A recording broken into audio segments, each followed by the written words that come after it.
और आगे बात करें छठी जेपीएससी का अंतिम रिजल्ट रद्द करने के हाईकोर्ट के आदेश के खिलाफ सुप्रीम कोर्ट में याचिका दायर की गई है। याचिका में हाईकोर्ट के आदेश को निरस्त करने और मामले की अंतिम आदेश आने तक हाईकोर्ट के आदेश पर रोक लगाने का आग्रह किया गया है। याचिका फैजान सरवर ने दायर की है और इसके अलावा मुकेश कुमार की ओर से भी कैविएट दायर की गई है।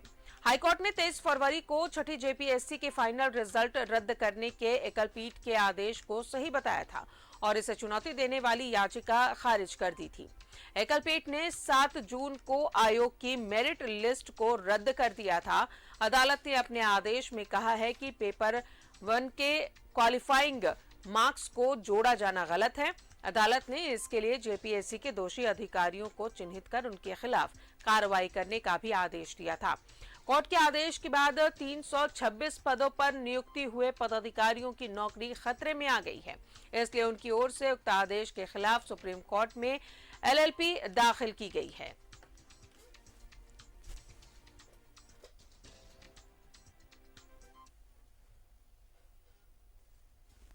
और ज्यादा जानकारी ले सहयोगी राकेश हमारे साथ बने हुए हैं। राकेश, अब हाईकोर्ट के आदेश जिस तरीके से छठी जेपीएससी रिजल्ट को रद्द करने का आदेश हाईकोर्ट ने दिया, सुप्रीम कोर्ट में अब याचिका दाखिल की गई है।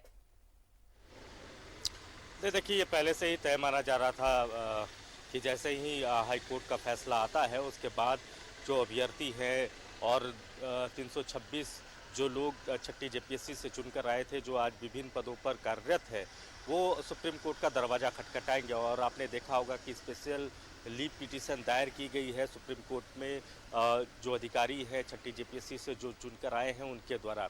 और ये उम्मीद की जा रही है कि सुप्रीम कोर्ट जो है वो हाई कोर्ट के फैसले को निरस्त करेगा और उनकी जो सेवा है वो पहले की तरह बहाल रखी जाएगी। तो इसी उम्मीद के साथ स्पेशल लीव पिटीशन दायर की गई है। अब देखना होगा कि सुप्रीम कोर्ट में जब इस मामले की सुनवाई होती है तो सुप्रीम कोर्ट के तरफ से क्या कहा जाता है। लेकिन ये ज़रूर है कि हाई कोर्ट ने सिंगल बेंच के फैसले को बरकरार रखते हुए जो फैसला दिया है उससे कहीं न कहीं 326 जो अभ्यर्थी हैं जो आज विभिन्न पदों पर कार्यरत है, कहीं कोई बीडीओ है, कोई सीईओ है, तो ऐसे लोगों के नौकरी पर एक तरीके से आप कह सकते हैं कि खतरा मंडरा रहा है। और उसी खतरे के मद्देनज़र ये लोग अब सुप्रीम कोर्ट मूव किए हैं इस उम्मीद के साथ कि सुप्रीम कोर्ट से इनको जस्टिस मिलेगा, इनको न्याय मिलेगा और हाई कोर्ट के फैसले को सुप्रीम कोर्ट निरस्त करेगा। अब देखना होगा कि सुप्रीम कोर्ट में जब इस मामले की सुनवाई होती है तो सुप्रीम कोर्ट की तरफ से क्या कहा जाता है। दूसरी तरफ राधा, जब से छठी जेपीएससी को लेकर जो फैसला हाई कोर्ट की तरफ से आया है उसके बाद से ही लगातार राजनीति जो है वो गर्म है। बाबूलाल मरांडी लगातार इस बात का जिक्र कर रहे हैं कि हाई कोर्ट में सरकार के तरफ से अपना पक्ष सही ढंग से नहीं रखा। यही वजह है कि आज 326 अभ्यर्थियों की नौकरी पर एक तरीके से संकट के बादल गहरा गए हैं। दूसरी तरफ झारखंड मुक्ति मोर्चा की तरफ से ये कहा जा रहा है कि ये सब कुछ जो हुआ वो पूर्ववर्ती सरकार में हुआ था। 2015 का ये मामला है, उस समय ये विज्ञापन निकला था, एग्जाम भी उसी सरकार में हुआ, रिजल्ट भी उसी सरकार में प्रकाशन हुआ।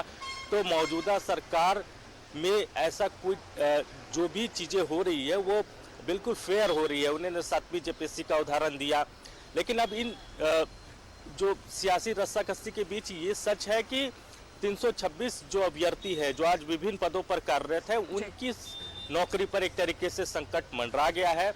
अब उनको सुप्रीम कोर्ट से आस है, सुप्रीम कोर्ट से उम्मीद है कि सुप्रीम कोर्ट उनके मामले में क्या फैसला देता है। राजा, चलिए अब देखना होगा कि सुप्रीम कोर्ट का क्या कुछ फैसला आता है। बहुत बहुत शुक्रिया राकेश जानकारी के लिए। तो सुप्रीम कोर्ट अब क्या फैसला लेती है ये देखना अहम होगा।